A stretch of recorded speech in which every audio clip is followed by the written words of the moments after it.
자, 이제 우리 책 한번 펴볼게요. 집에 와서 다시 한번 확인해 보도록 하고요. 기권의 층산구조 4가지 굉장히 중요하거든요. 4가지 대륙권, 성층권, 중간권, 열권 있죠. 다시 한번 정리해 보도록 하세요.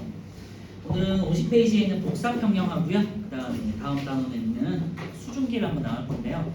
복사평형은 그렇게 어렵진 않고 여러분들 학교에서 보통 이제 수행으로 많이 나오는 페이지예요. 그래서 수행에서 이제 복사평형 때문에 나타나는 현상을 좀 설명하라거나 아니면 이제 대기권에 의해서 온실효과가 나타날 거거든요. 온실효과 들어봤죠? 네, 그거는 이제 온실효과 때문에 지구가 연평균 기온을 따뜻하게 유지시켜주는데 그거를 이제 설명하라고 학교에서 보통 수행으로 많이 나오거든요. 그래서 참고해 주시고 어렵진 않은 내용이고 대신에 수행으로 나오니까 좀 뭐 공부는 해야 된다 해주시고 뒤에 있는 다음 단원이 수중이 되게 어려워요. 그래서 오늘 거기까지 한번 진행해 볼 거예요. 일단 페이지 50페이지 이제 복사평형 한번 보시고요. 우리가 1학년 때 열의 전달 방식 중에서 전도, 대류, 복사라는 걸 배웠어. 기억나요? 벌써 몇 달 전일 거라 깜빡할 수도 있는데요. 전도, 대류, 복수 3가지가 있었어요. 그치? 전도는요 고체 상태일 때, 그 다음에 옆에 있는 입자한테 열을 전달하는 방식이었고, 대류는 액체와 기체 상태에서 거리가 너무 머니까 입자가 열을 들고 이동하는 방식이라고 했죠. 그래서 제가 뭐 책을 던지고 패스하고 이런 거 기억나요? 책을 내가 옆에 친구한테 주고 계속해서 전달하는 방식은 전도고, 대류는 내가 책을 들고 직접 가가지고 소한테 책을 주는 방식이고, 그리고 복사는 책을 내가 선생님한테 딱 던져버리는 방식이죠. 그치?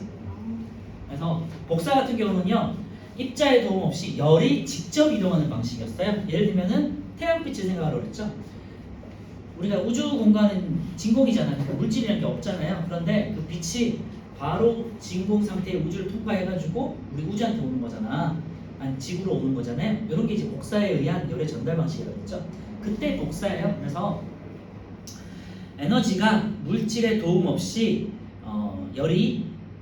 에너지가 혹은 열이 물질의 도움 없이 직접 이동하는 현상을 복사라고 그래요. 그래서 우리 사람들도 사람 몸에서 체온이라는 게 있잖아. 체온의 형태가 체온이 어때요? 37도씨잖아요. 체온의 형태로 열이 이렇게 직접적으로 이렇게 나오고 있거든요. 그래서 여러분들 공항 같은 데 가시면 영상 많이 봤을 텐데 적외선 카메라 혹은 열화상 카메라 그래가지고 딱 공항 같은 데 가시면 뭐 코로나에 걸렸다 그럼 온도가 몸에서 열이 나니까 온도가 올라갈 거 아니야. 그런 걸 찍어가지고 이제 비교하는, 그게 이제 복사에 의한 거잖아요. 그래서 그게 이제 적외선 카메라가 되겠고요. 그래서 모든 물체들은 질량을 가진 모든 물체들은요 자신만의 체온, 온도를 이제 밖으로 표출을 하는데 그게 이제 복사예요. 그러면 지구가 배출하는 에너지 혹은 온도가 있을 거고요. 태양은 태양의 또 복사 에너지가 있겠죠, 그죠? 자, 그러면 이제 복사라는 건 그렇다는 거고 말씀드렸고요. 그래서 복사 에너지 보시면요, 물체 표면에서 복사에 의해 방출되는 에너지다 되는데요, 자신의 온도에 해당되는 만큼의 에너지를 이제 모든 물체들은 방출하고 있어요. 예를 들면 태양은 태양은 6000도씨예요. 그래서 6000도씨만큼의 뜨거운 에너지를 방출하는 거죠. 지구는 스스로 가열시키진 않지만 또 지구가 태양으로 또 받아가지고 반사하는 에너지가 있을 거 아니야, 그지? 네, 그 정도의 또 온도가 있을 거고요. 그런 식으로 해서 복사 에너지라는 건요, 표면에서 복사라는 열의 전달 방식에 의해서 방출되는 에너지다. 그리고 자신의 온도만큼 방출한다. 아셨죠? 복사 평형은요, 물체가 흡수하는 만큼 다시 방출한다는 소리예요. 그래서 복사 평형에다 밑줄에 놓으시고 용어만 잘 알아두시면 돼요. 흡수하는 복사 에너지량과 방출하는 복사 에너지량이 같을 때, 그러면은 에너지 혹은 열을 내가 받은 만큼 다시 방출을 시켜. 그럼 온도는 일정할까 아니면 올라갈까 내려갈까? 일정하죠. 열평형 상태처럼 열을 받았다가 다시 밖으로 바로 내뱉는 거예요. 그러니까 올라가지도 않고 내려가지도 않겠죠, 그죠? 그래서 에너지가 들어온 만큼, 흡수된 만큼 방출하는 양이 같다면 온도는 일정하게 유지가 되고 이때를 복사평형이라고 한다. 아시겠죠? 그럼 지구의 복사평형에다가 이제 별표 쳐놓고요. 그럼 지구의 복사평형이라는 건요 똑같아요. 그러면 지구가 태양으로부터 흡수한 에너지만큼 방출한다는 소리가 되겠죠. 흡수한 에너지 양과 방출한 양이 같다. 어디에서? 지구에서. 이게 지구의 복사 평형이 되겠고요. 그러니까 지구가 연평균 한 15도씨로 일정하게 기온을 유지할 수 있다는 거예요. 어디서부터? 태양으로부터 에너지를 흡수한 만큼 다시 밖으로 방출한단 말이에요. 그래서 연평균 기온이 일정하게 유지된다. 그게 지구 복사 평형 때문이고요. 자, 밑에 이제 그림을 보시면요. 굉장히 중요한 그림인데요. 숫자를 기억해 주셔야 돼요. 태양으로부터 지구로 지구가 있고요.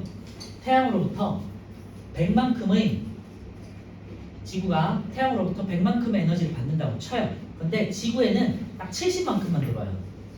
그리고 나머지는 30%는 대기에 의해서 대기가 있으니까 거기에 반사돼서 밖으로 나가. 그래서 태양으로부터 오는 백 중에 70%만 들어와요. 그리고 30%는 반사돼. 그래서 70을 꼭 기억해 주셔야 되고요. 이 70 중에 대기가 흡수하는 게 20이 있고요. 그리고 지표면에 도달하는 게 50이야. 그래서 여러분들은 50하고 20을 합쳐서 70을 외우는 거예요. 그래서 다시 한번 정리하면요. 태양으로부터 태양 에너지를 100%로 친다면 태양으로부터 들어오는 100 중에 그 중에 30%는 반사돼서 날아가 버리고요. 우주 중으로.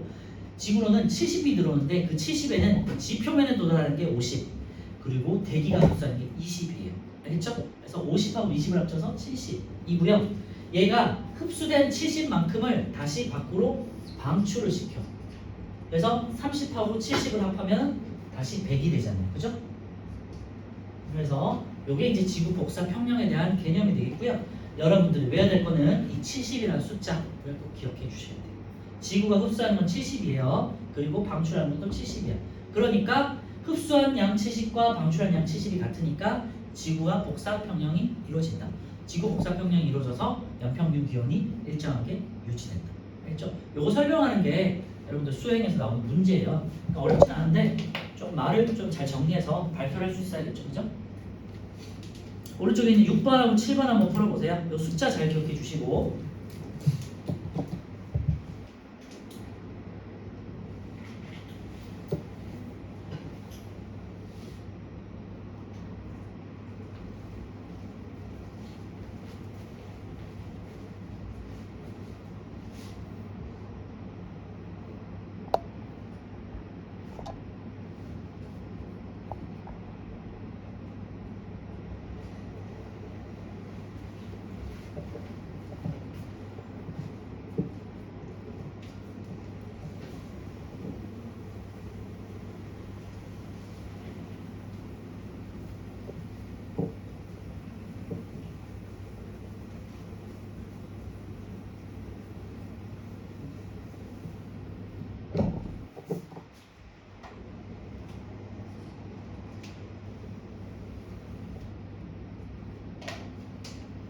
개념적으로는 어렵진 않을 거고요.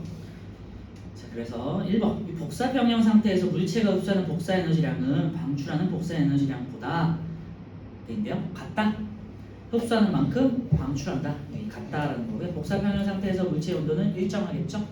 그리고 7번에 보시면 지구에 흡수된 태양 복사 에너지량은요 70이 되겠고요. 그리고 대기와 지표에 의해 반사된 태양 복사 에너지량은요 30이 되겠고 흡수한 만큼 방출하는 거기 때문에 흡수한 70만큼 방출하겠죠. 그래서 3번도 70%예요. 다시 왼쪽으로 와가지고요. 방금 그 그림을 다시 보시면요. 제일 왼쪽 위에 있는 왼쪽 위쪽에 보시면요. 태양 복사 에너지 100이 있죠. 그거 잘 기억해 주시고 그 왼쪽에 보시면요. A의 대기와 지표에 의한 반사가 30% 있죠. 그리고 밑에 보시면요. B와 C를 보시면요. 대기와 구름에 흡수되는 게 20. 거기다 동그라미 쳐놓으세요. B 동그라미 쳐놓고 C 지표에서 흡수되는 거 50 동그라미 쳐놓으세요. 50 하고 20하고 50 합쳐서 얼마다? 70. 그리고 오른쪽 위쪽에 보시면요 D가 있죠. 우주로 방출되는 부분이 D 70%죠. 그래서 70에다가 동그라미 50하고 20하고 합쳐서 70이 흡수되고 다시 70만큼 방출된다. 꼭 기억해 주시면 될 것 같아요. 그래서 태양 복사 에너지량이 중에서 흡수된 70%와 지구에서 방출되는 게 70%가 같다라는 내용이에요. 그것만 잘 기억해 주시면 되고요. 자, 오른쪽에 이제 복사 에너지 한번 보시면요. 모든 물체는 복사 에너지를 방출한다 돼 있고요. 그래서 태양 복사 에너지는 아까 말씀드렸지만 태양의 온도 6000도씨 정도의 에너지를 방출하는 거고요. 지구 같은 경우는 이제 지구가 받은 방금 했던 그런 지구로부터 받은 태양 복사 에너지만큼을 다시 70%를 방출한다. 알겠죠? 여기서 복사 에너지가 라는 내용이 이제 정리가 되고요. 밑에 이제 밑줄 한번 할게요. 물체의 온도가 높을수록 복사 에너지를 많이 방출한다. 그래서 아까 전에도 말씀드렸지만 모든 물체들은요 자신의 온도만큼의 복사 에너지를 방출하고요. 사람 같은 경우는 37도씨의 온도를 방출하겠죠. 그죠? 그런데 사람끼리 있을 때 체온을 느낄 수도 있죠. 외부 기온이 좀 낮고 추울 때는 주변에 그냥 온기를 느낄 수 있는데 내가 사람이 옆에 있는데도 따스함을 못 느끼는 이유는 나도 37도씨, 너도 37도씨니까 서로 간에 비슷한 온도니까 잘 못 느끼는 거죠. 그죠? 근데 외부 온도가 굉장히 낮아질 때는 조금 붙어 있으면 조금 따스함을 느끼잖아요. 온기를 느낀다고 하잖아요. 그게 복사예요. 알겠죠? 밑에 이제 2번 보시면요. 태양의 물체의 복사 에너지 흡수량과 방출량에 따른 온도 변화가 되어 있는데요. 흡수량과 방출량이 같을 때는 온도가 일정하게 유지되는데 그러면요. 흡수량이 많으면 어떻게 될까요? 에너지를 더 많이 흡수해요. 그럼 온도가 상승하겠죠. 그죠? 그리고 방출량이 더 많아. 그럼 온도가 하락하겠죠. 이 정도 한번 기억해 주시면 될 것 같고요. 자, 다시 왼쪽에 이제 2번 한번 볼게요. 온실 효과가 되어 있는데요. 온실 효과는요. 여기다 밑줄하세요. 대기가 지표에서 방출하는 지구 복사 에너지의 일부를 흡수했다가 지표로 다시 방출하여 지구 평균 기온이 높게 유지되는 현상이에요. 그래서 온실 효과는 현상이고요. 여러분들 지구 온난화라고 많이 들어봤을 텐데 온실 효과가 좀 심해져서 부정적으로 나타나는 게 이제 지구 온난화가 되겠어요. 밑에 있는 내용인데요. 일단 온실 효과만 기억해 주시면요. 제가 아까 전에 지구가 있고 태양 복사 에너지 중에 50%와 20%가 이렇게 흡수된다고 했잖아요. 대개 20 그리고 50이 흡수됐잖아요. 지구가 이제 다시 50만큼을 방출할 거야. 이때 우리가 이제 대기가 있으니까 대기 안에서 이 반사되는 복사 에너지, 지구 복사 에너지 중에서 일부를 이렇게 흡수를 해. 흡수했다가 다시 한번 방출시키겠죠. 이렇게 흡수했다가 지표 왔다가 다시 방출시켜. 이게 이제 합쳐서 70%가 되는 건데 이때 일시적으로 잠깐 대기 중에서 복사 에너지가 갇혔다가 나가는 거잖아요. 그치? 이때 순간적으로 좀 갇혀있기 때문에 이 시간이 좀 길어지면 길어질수록 그만큼 온도가 상승할 수 있겠죠. 그죠? 그래서 대기에 의해서 지구가 반사하는 에너지를 일부 흡수했다가 다시 방출시키는 과정에서 지구가 기온이 조금 올라가. 이게 온실 효과예요. 알겠죠? 그래서 위에 다시 한번 그림을 보시면요. 지구의 복사평면 그 그림을 보시면요. 지표에서 방출돼서 대기에 흡수되는 부분 있죠. 그래서 화살표가 정확하게 이렇게 올라갔다가 이렇게 흡수되는 요 화살표 있죠. 요 해에서 방출되고 흡수되는 부분 있죠. 요 부분. 그래서 대기에서 일부 흡수됐다가 지표가 다시 흡수했다가 방출하는 요 부분. 요때 이제 순간적으로 시간적으로 좀 열이 좀 갇혀 있잖아, 대기수가. 그치? 그래서 기온이 조금 일시적으로 따뜻하게 유지가 되는데 이게 좀 오랜 시간 유지되면은 지구가 좀 따뜻하게 유지가 되는 거죠. 그래서 태초에 지구는 이산화탄소로 돼 있어가지고 이산화탄소 대기는 굉장히 두껍단 말이에요. 그래서 온실 효과가 되게 심했어. 그래서 태초의 지구는 굉장히 뜨거웠는데요. 이제 이산화탄소가 점점 사라지고 산소가 채워지면서 지구 기온이 점점 식어가고 그러면서 이제 따뜻하게 유지가 되는 거거든요. 어쨌건. 그래서 이게 이제 온실 효과예요. 다시 정리하면 대기가 지표에서 방출하는 지구 복사 에너지를 일부 흡수했다가 지표로 다시 방출해서 지구 평균 기온이 일정하게 유지되는 현상이고요. 그래서 밑에 이제 그림을 보시면요. 대기가 없는 달의 복사 평형하고 대기가 있는 지구 복사 평형이 있는데 달은 여러분들 잘 알겠지만 공기가 없잖아요. 그치? 그러니까 대기가 없단 말이에요. 그러니까 태양으로부터 달 표면에 흡수된 만큼 바로 방출을 시켜. 그죠? 그러니까 100이 흡수됐다가 100이 방출이 된단 말이에요. 그러니까 들어온 만큼 나가는 거예요. 그러니까 태양 쪽을 바라보고 있을 때는 달이 굉장히 뜨거워지고 태양의 반대편 밤일 때는 굉장히 춥죠. 그래서 우주 온도가 한 약 영하 한 200도 정도 되거든요. 그리고 태양을 바라볼 때는 또 수백 도가 되겠지, 그치? 그렇게 해서 연평균 한 영하 18도 정도씩 굉장히 낮은 온도를 유지한다는 거고요. 왜냐하면 대기가 없으니까. 그래서 온실 효과가 없기 때문에. 지구 같은 경우는요. 거기 보시면요. 지구 표면 쪽에 화살표가 이렇게 꺾여 들어오는 부분 있잖아요. 이렇게 갔다가 이렇게 꺾여 들어오는 이 부분 있죠. 여기다가 동그라미 쳐놓으면 돼요. 지구가 있고 여기에서 흡수되는 부분 있죠. 일부 다시 흡수되는 여기다가 화살표 쳐놓고요. 이 화살표 지구가 일부 흡수하는 이 부분이 온실 효과예요. 이 부분 때문에 온실 효과가 생기는 거고요. 그래서 이제 지구 기온이 조금 이제 올라가게 된다. 그래서 오른쪽에 보시면요, 대기가 있는 지구 복사 평형에서 대기가 지구 복사 에너지의 일부를 흡수하였다가 다시 우주와 지표로 방출하면서 어떻게 된다? 평균 온도 약 15도씨 여기다 비출해 놓으시고요. 이것도 말씀드리지만 수행에서 나오는 내용이에요. 그래서 달과 지구를 비교했을 때 지구에는 대기가 있기 때문에 대기가 지구 복사 에너지의 일부를 다시 흡수하기 때문에 지구 평균 기온이 일정하게 유지된다. 아시겠죠? 이게 온실 효과를 설명하는 거예요. 그래서 이거 잘 설명할 수 있어야 되니까 기억해 주시고요. 위에 다시 온실 기체와 2번을 볼 건데요. 온실 기체 두 번째 보시면요, 온실 효과를 일으키는 기체에 있는데요. 어떤 것들이 있냐? 이산화탄소가 가장 영향이 크고요. 그 다음에 메테인, 그 다음에 수증기 정도예요. 밑줄에 넣을게요. 수증기, 이산화탄소, 메테인. 온실 기체 세 가지, 온실 효과를 일으키는 기체 세 가지. 수증기, 이산화탄소, 메테인. 이 중에서도 이산화탄소가 가장 큰 영향을 주고요. 우리 2학년 때 태양계를 하시면서 금성이 굉장히 표면 온도가 높았어요. 이산화탄소 대기가 굉장히 두꺼웠기 때문이다. 그죠? 그래서 한 400도씨까지도 올라갔나요? 네. 표면 온도가 400도씨까지 올라갔던 것 같아요. 왜냐? 이산화탄소 때문에. 그래서 이산화탄소가 큰 영향을 주고 있다는 거고요. 그래서 지구온난화가 심해지고 있는데 그 이유가 그럼 무슨 기체 때문이다?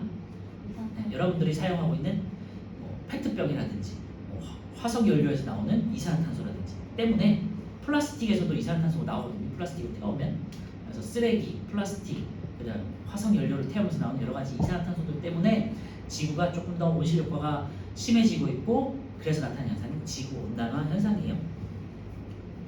보하기 전에 온실 개체 밑에 보시면요, 지구와 달은 태양으로부터 거리가 가히 같지만 지구가 달보다 평균 온도가 높은 까닭은 지구는 대기가 있고 달은 대기가 없기 때문에, 그래서 지구는 대기가 있어서 온실 효과가 나타난다. 아시겠죠?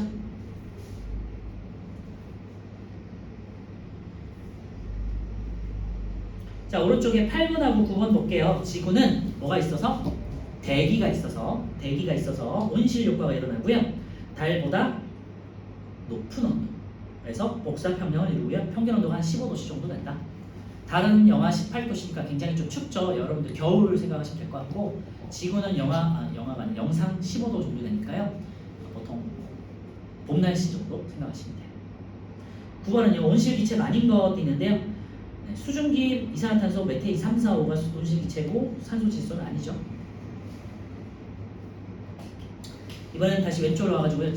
온실 효과가 심해져서 나타나는 부정적 현상이 이제 지구 온난화가 되겠고요.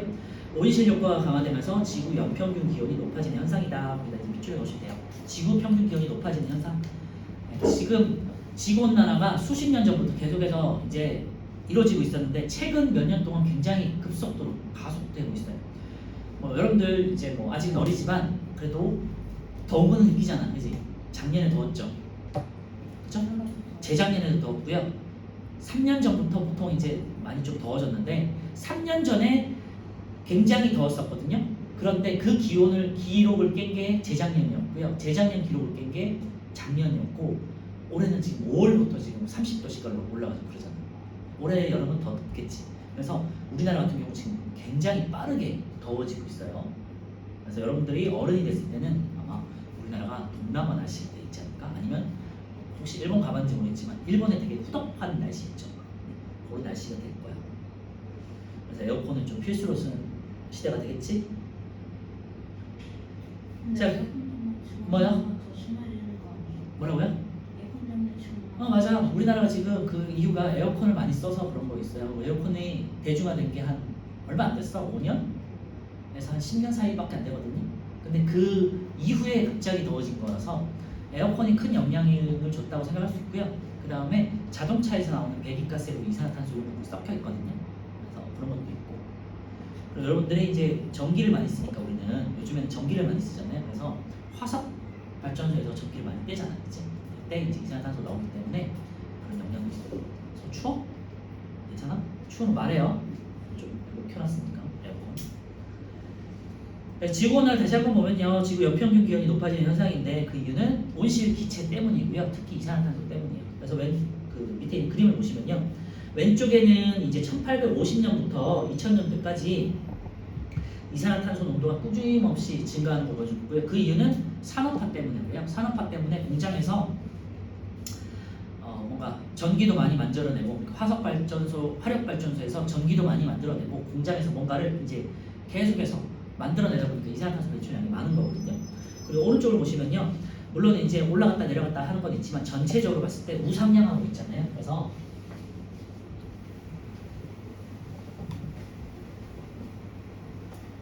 이산화탄소 농도도 이렇게 우상향하고 있고요. 그 다음에 지구의 연평균 기온도 뭐 이렇게 해서 조금 올라갔다 내려갔다 하지만 전체적으로 올라가고 있죠. 지금 우상향하고 있죠. 그래서 이산화탄소 농도의 증가 때문에 온도가 증가하고 있구나라고 그냥 추측할 수 있겠죠. 그치? 논리적으로 조금 추측할 수 있는 거고요. 그래서 요 그래프는 되게 많이 나오니까 좀 참고해 주세요. 그래서 이제 볼게요. 최근 지구 온난화의 원인은요, 인류의 산업 활동으로 인해서 화석 연료 사용이 증가했다. 거기다 밑줄여 놓으시면 될 것 같고요. 화석 연료라는 것 자체가 석탄, 석유를 말하는 거고요. 이제 화력 발전소에서 많이 떼는 거고, 여러분들 사용하는 플라스틱, 일회용 용기들이 전부 화석 연료로부터, 그러니까 석유로부터 나오는 거예요. 그래서 그런 쓰레기들이 많아지니까 또 그런 걸 태우면 이산화탄소가 많아지겠죠. 그렇죠? 그리고 이제 최근에는 뭐 에어컨이라든지 자동차라든지 이런 것들 때문에 이제 이산화탄소 기체 같은 온실 기체가 많이 발생하고 있어요. 밑에 이제 화살표 옆에 보시면요, 이산화탄소가 가장 많은 양을 차지한다. 밑에 밑줄에 놓으시고요. 밑에 있는 그래프를 보면서도 알 수 있겠죠. 이산화탄소 농도가 증가함에 따라 지구 연평균 기온이 대체로 상승하는구나라고 확인할 수 있고요. 그래서 이제 지구 온난화의 영향을 보시면요, 지구 온난화라는 건 지구가 따뜻해진다는 거야. 그러니까 따뜻해지면요, 비가 많이 와요. 그리고 또 하나 현상이 빙하가 녹아. 그렇지? 비가 많이 오고, 그러니까 강수량이 증가하고 빙하가 녹으면요, 어떻게 되겠니? 바다가 바다의 높이가 올라가는 걸 우리가 해수면 상승이라고 하죠. 해수면이 상승하면 어떻게 되니? 반대로 육지 면적은 감소하겠죠. 그죠? 육지 면적이 감소한다는 건요, 생태계가 파괴된다는 거죠. 그래서 빙하 면적이 감소하고, 예를 들면 뭐 에베레스트 산, 뭐 알프스 산의 위쪽에 있는 여러 가지 만년설 같은 것들이 이제 감소하고 있다고 그러죠. 그리고 남극이나 북극의 면적도 줄어들고요. 남극 같은 경우는 면적이 줄어드는 건 아니고 그 얼음으로 덮여있던 부분들이 이제 녹는다고 그러지. 그래서 남극 같은 경우는 조금씩 이제 아래에 덮여있던 부분들이 드러나기 시작하고 있다고 해요. 그래서 해수면이 상승하면서 육지 면적을 감소하고요. 그러니까 이제 밑에 있는 것처럼 생태계 변화가 오겠죠. 예를 들면은 육지에 사는 동물들은 좀 피해를 입을 거고, 해수면에 바다에 사는 동물들도 바다 기온이 상승하니까 조금 더 이제 난류에 살던 오정들이 조금 더 풍부해지고 이런 것들이 있겠죠. 그 다음 왼쪽에 보시면 기온이 상승하니까 어떤 지역에서는 비가 많이 오겠지만 기본적으로 어떤 지역에서 되게 건조해질 거 아니야. 그러니까 폭염이 지속되면서 사막화가 가속되고요. 사막이 증가하면 당연히 이제 농작물도 감소하겠죠. 이런 이제 안 좋은 현상들이 많이 생기고 있다는 거고요. 그래서 여러분들 뭐 50년, 100년 후에는 지구가 많이 좀 달라져 있을 거라고 해요. 자, 오른쪽에 4번 보시면은 지구 온난화에 대체해 보시면 여러분들은 뭐 충분히 논리적으로 상식적으로 생각할 수 있는 부분들이고요. 개인적으로 할 수 있는 거냐, 사회나 국가가 할 수 있는 거냐 한번 구분해 주시면 돼요. 온실 기체 배출량 줄이기, 개인이 할 수 있는 거잖아. 어떻게? 플라스틱 사용량을 줄이면 되죠. 되도록이면 에어컨보다는 뭐 선풍기를 킨다든지, 그치? 그러니까 화석연료 사용량을 줄이면 되겠고요. 나무를 심고 숲 보존하기, 뭐 이런 것들은 개인이 할 수는 없겠지만 사회 차원에서, 지자체 차원에서 충분히 할 수 있는 내용들이 되겠죠. 그래서 나무를 심는다는 건요, 나무를 심으면 뭐가 도움이 되는 거예요? 이산화탄소를 늘려주려. 왜?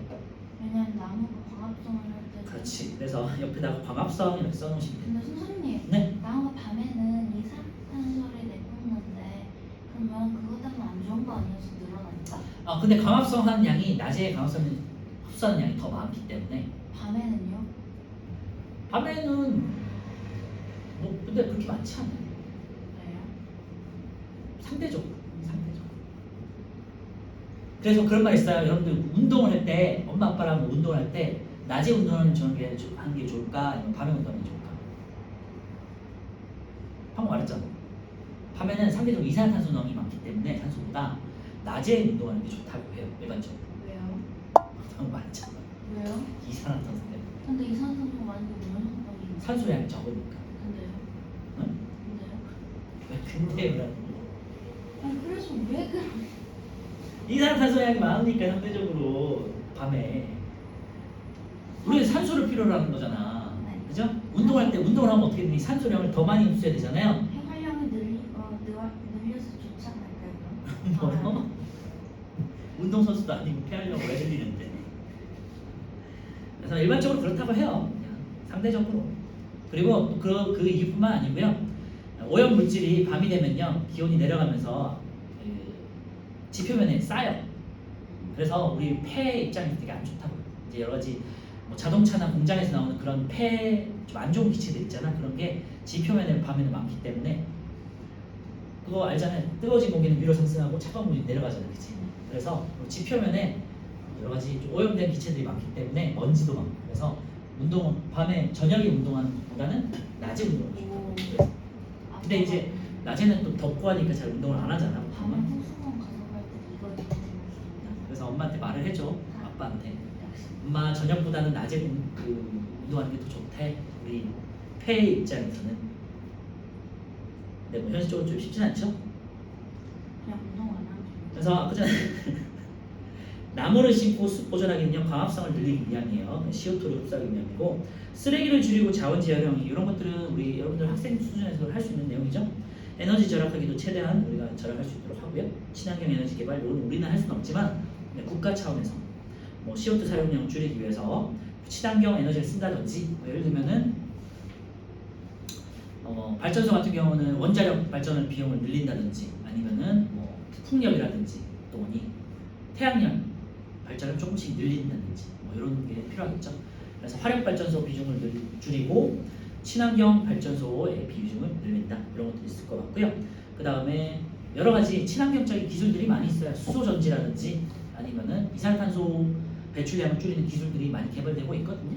자동차 같은 경우도 하이브리드 카라고 해가지고 수소하고 전기하고 기계 동력 운전을 같이 하는 경우가 있어요. 왔다 갔다 하면서 그런 식으로도 이제 이산화탄소 배출을 줄일 수 있다.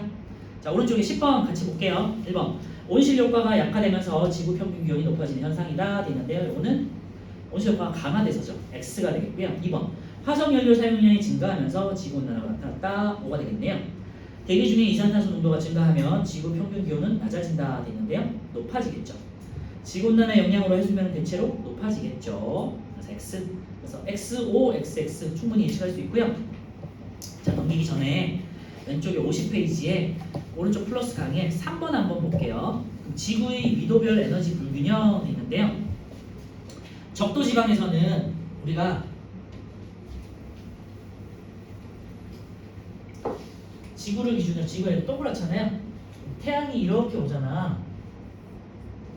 이렇게 이제 평행을 온단 말이야. 이렇게 잘랐을 때 여기가 위도 0도 부분이 적도잖아요. 적도. 그 다음 여기가 한 30도, 여기가 60도, 여기가 90도가 돼요. 위도라는 거는 지구 중심을 기준으로 이제 적도부터 북극까지를, 극지방까지를 이렇게 각으로 나눈 걸 말하는 거예요. 그래서 중심각과의 각도가 0도, 30도, 60도, 90도라는 소리거든요. 이게 위도라는 개념이야. 그래서 뭐 북쪽으로 하면 90도 N, 남쪽으로 하면은 90도 S, 사우스. 그지? 이렇게 표현하는데 어쨌건 적도 지방에서는요 태양빛이 어떻게 되니? 내 머리 쪽 위쪽으로 닿는 거잖아요. 그지? 그러니까 태양 고도가 되게 높단 말이에요. 그런데 사람이 이렇게 서 있는 거예요. 사람이 이렇게 서 있는 거야 지금. 땅이니까 이렇게. 그래서 내 머리 꼭대기 쪽에서 태양이 닿는 거잖아요.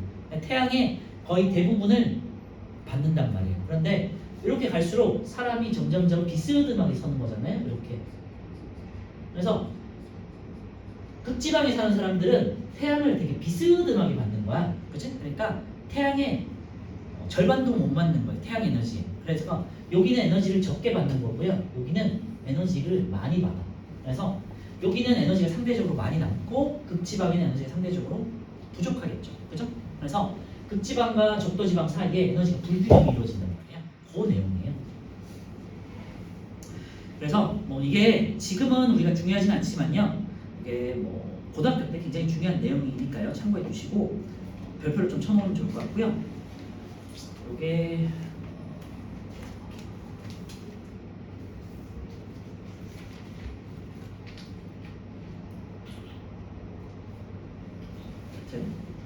그래서 밑에 보시면요. 지구는 위도별로는 복사평형이 이루어지지 않는다 돼 있는데요. 각각의 위도별로는 복사평형이 이루어지지 않죠. 근데 지구 입장에서는 적도지방에 남아있는 이제 에너지가 이제 극지방으로 이동한단 말이에요. 그러면서 이렇게 섞여. 이제 이렇게 섞어지는 게 뭐냐면 바람, 대기가 이제 크게 한번 섞어주고요. 그 다음에 바다가 순환을 하잖아요. 그래서 대기와 해수가 순환하면서 저위도 지방에 남는 에너지와를 고위도 지방이 부족한 쪽으로 이렇게 이제 순환을 시켜줘요. 그러면서 지구의 연평균이 일정하게 유지가 돼요. 연평균 기온이. 그 내용이에요. 그래서 저위도 같은 경우는 에너지가 남고요. 과잉된다는 소리고 저위도가 이제 적도 지방이 되겠고요. 고위도 지방은 이제 극지방이 되니까 에너지가 부족하다. 그 내용이겠죠. 밑에 보시면요. 저위도에 남는 에너지가 고위도로 이동하면서 지구 전체적으로 복사평형을 이룬다 되어 있고요. 그래서 요 이제 지구를 이제 평행하게 펼쳐보면요. 이제 여기가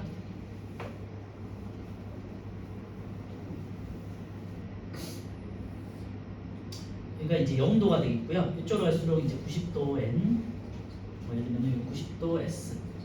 여기가 이제 북반구로 말하는 거고, 이쪽이 이제 남반구로 말해요. 그래서 보시면 에너지가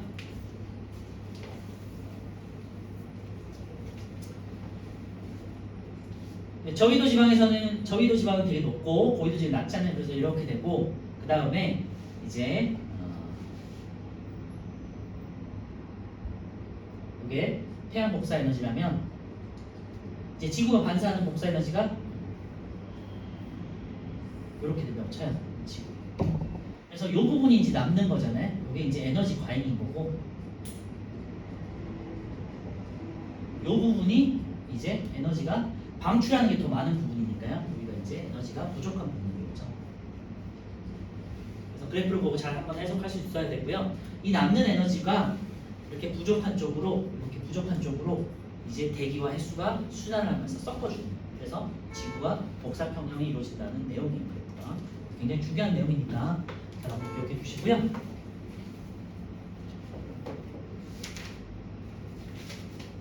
자, 넘겨서 이제 52페이지에 있는 복사평형에 대한 실험이 있어요. 뭐 한번 볼게요. 이제 뭐 여러분도 잘 알겠지만 램프나 뭐 이제 백열 전구 같은 거를 앞에다 두면 굉장히 좀 손이 뜨거워지죠, 그치? 그 내용이에요. 그래서 검은색 알루미늄 컵 안에다가 온도계를 꽂고요. 그 다음에 적외선 등을 켜요. 그러면은 이제 시간에 따라서 온도가 점점 올라가겠죠, 그죠? 그래서 뜨겁게 지금 가열이 되기 때문에 25.4, 29.8, 36.1 이런 식으로 쭉 올라가. 그러다가 20분 이후에 20분, 22분, 24분, 28분 내에 보시면 온도가 48.8도가 됐죠. 그래서 20분 이후로는 48.8도로 온도가 일정하게 유지가 돼요. 이 부분이 복사평형 구간이에요. 아시겠죠? 그래서 20분부터 복사평형이 이루어졌다는 거고요. 그거를 그래프로 나타냈을 때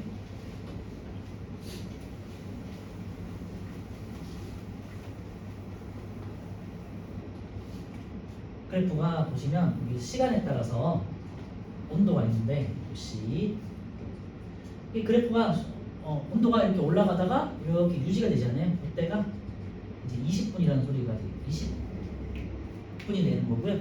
이때 온도가 복사평형이 이루어졌을 때 온도가 48.8도다.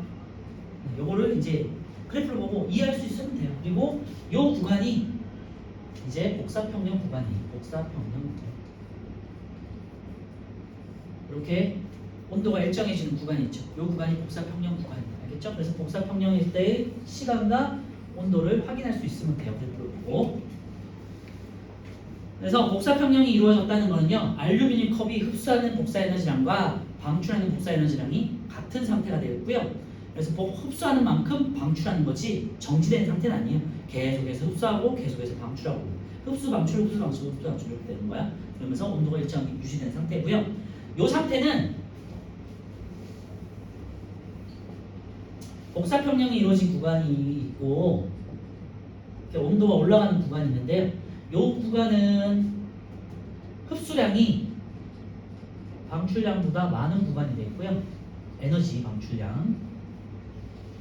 이 복사평형 구간은요, 흡수량과 방출량이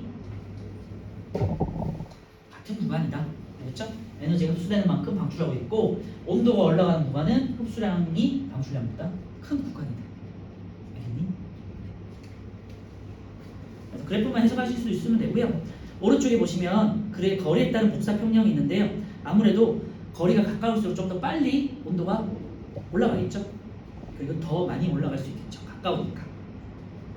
뭐가 된 거예요? 1번 실험과 실제 지구 비교해서 적외선 등은 태양, 알루미늄 컵은 지구. 2번 알루미늄 컵 속에 있는 공기 온도가 계속 높아지는 까닭은요? 니은 복사평형 상태에 도달하기 때문이죠. 복사평형. 3번은요. 지구가 태양 복사 에너지를 계속 흡수하면서도 평균 기온이 일정하게 유지되는 까닭은요? 디귿은 지구 복사 에너지량이 같아서 복사평형을 이루기 때문이다. 태양 복사 에너지량과 그러니까 흡수하는 태양 복사 에너지량과 방출하는 지구 복사 에너지량이 같아서 뭐 복사평형이 이루어지기 때문이다. 밑에 있는 1번하고 2번 한번 풀어볼게요.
자, 1번은요. 컵 속에 있는 공기의 온도는 시간이 지날수록 계속 높아진다는 얘기인데요.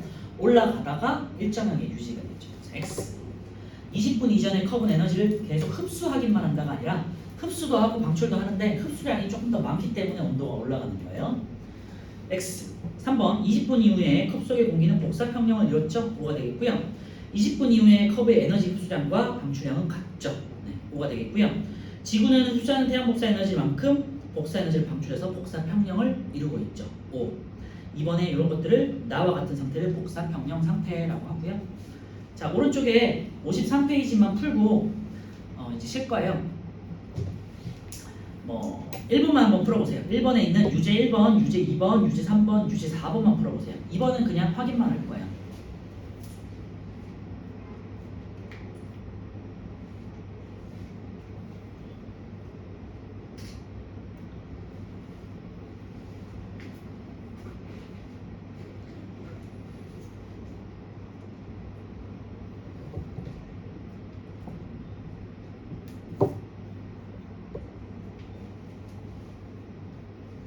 숫자 70, 30 잘 기억해 주시면 될 것 같고요.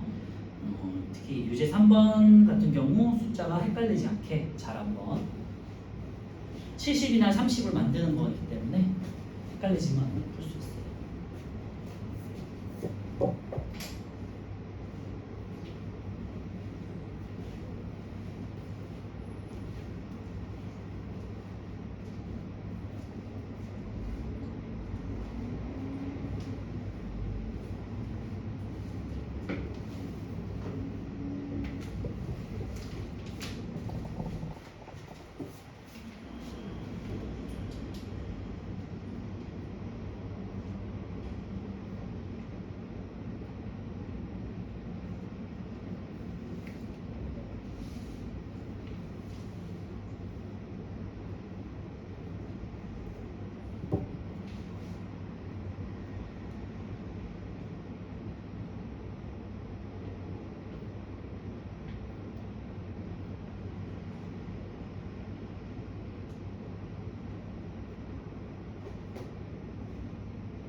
화살표의 방향을 잘 한번 보시고요. 자, 유제 1번부터 볼게요. 대기와 지표에 흡수되는 태양 복사 에너지량은 인데요. 100이 아니고 흡수된 건 70이죠. 100 중에 70. 그리고 대기와 지표에서 반사하는 태양 복사 에너지량은요 30이고요. 그리고 지구에서 방출하는 지구 복사 에너지량은 흡수한 70만큼을 방출한다 그랬죠. 70 쓰시면 되고요. 1번에 이제 A, B, C의 관계는요. 들어온 A는 B 플러스 C다 되겠죠. A가 들어오고 B가 흡수되고 C는 반사되는 거니까 A는 B 플러스 C다 이렇게 해주시면 되고요. 2번은 B는 이거 똑같은 건데 그냥 B는 이제 정리하면 되겠죠. A 마이너스 C가 되겠죠. 그리고 C는 A 마이너스 B가 되겠죠. 이런 식으로 그냥 이거 하나 알고 있으면 이제 풀 수 있는 게 되겠고요.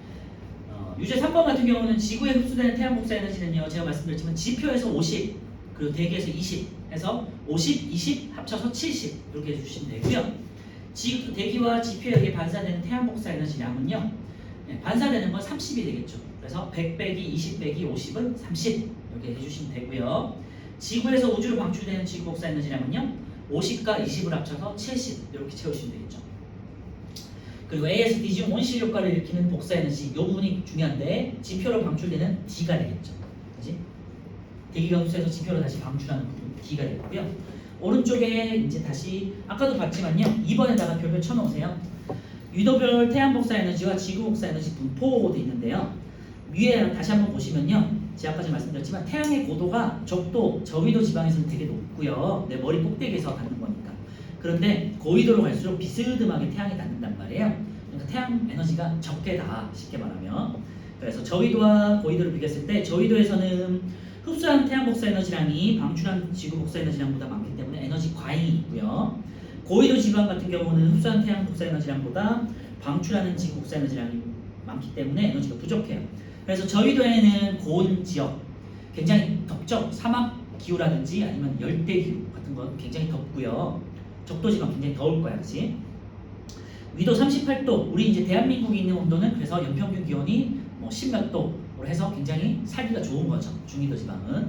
그리고 고위도 지방 같은 경우는 뭐 여러분 잘 알지만 뭐 북극 쪽으로 갈수록 남극 쪽으로 갈수록 굉장히 추워지잖아요. 그래서 기온이 낮단 말이에요.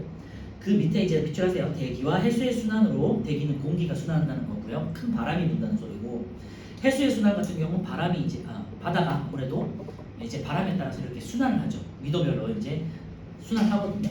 그것도 이제 고등학교 때 배울 거예요. 그래서 해수의 순환으로 저위도에 남는 에너지가 고위도로 운반되어 지구 전체적으로 복사 평형을 이룬다. 일단 밑줄에 넣으시면 돼요. 네, 10분 쉬었다가 뒤에 있는 문제 한번 풀고 이제 수준기로 들어갈게요.